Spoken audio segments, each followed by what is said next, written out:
I came to Islam. It's an interesting story actually.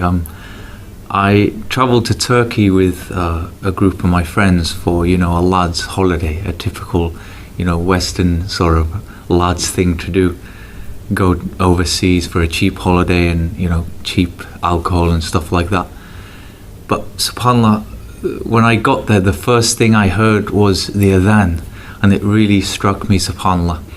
And the bit of the adhan that stuck in my head was Hayya ala al-falah, come to success. So I asked the staff what this was all about. Why is this call going 5 times a day? And they explained to me that it's Islam, Muslims, it's a call for prayer.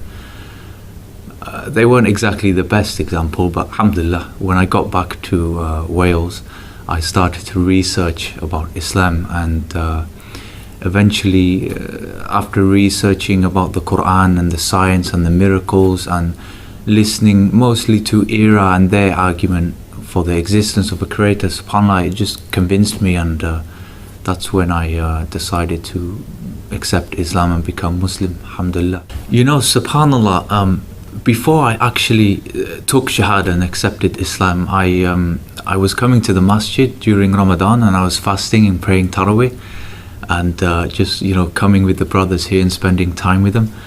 I don't know what it was, but it was just this feeling inside me that was just like telling me to come to the mosque. SubhanAllah, I don't know what it was.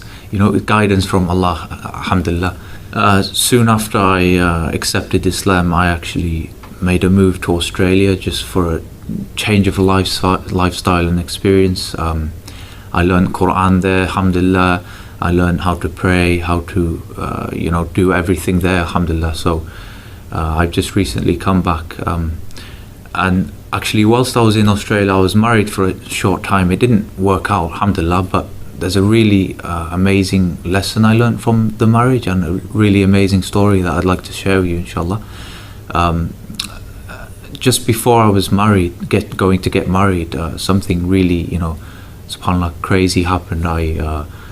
I lost my job, my car broke down, I lost my phone, everything was going wrong, subhanAllah. And I think this was definitely a test from Allah subhanahu wa ta'ala. Are you still going to go ahead now and get married? So anyway, I discussed with the family, and we decided that we'll still get married, inshallah. And a week after the marriage, subhanAllah, someone gave me a call. You have a job. A brother came up to me and said, here's a car for free, subhanAllah. And another brother gave me his phone. Another brother gave me, $500 just to see me through until I started my job, subhanAllah. So look at this blessing from Allah, subhanAllah. My advice to Welsh people who are watching now, or generally, British people who aren't Muslim, maybe they're atheist or Christian.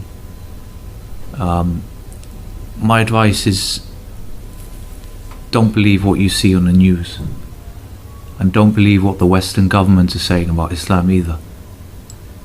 Come to the mosque, meet Muslims and speak to us, Everything you're seeing on the news and the media, it's propaganda, it's fairy tales, it's fabricated information, it's not true. Come and speak to us and you'll find out for yourself, subhanAllah. So that's my advice to everyone there watching. Come and discover the truth for yourself, and come and speak to us about Islam, to find out about Islam.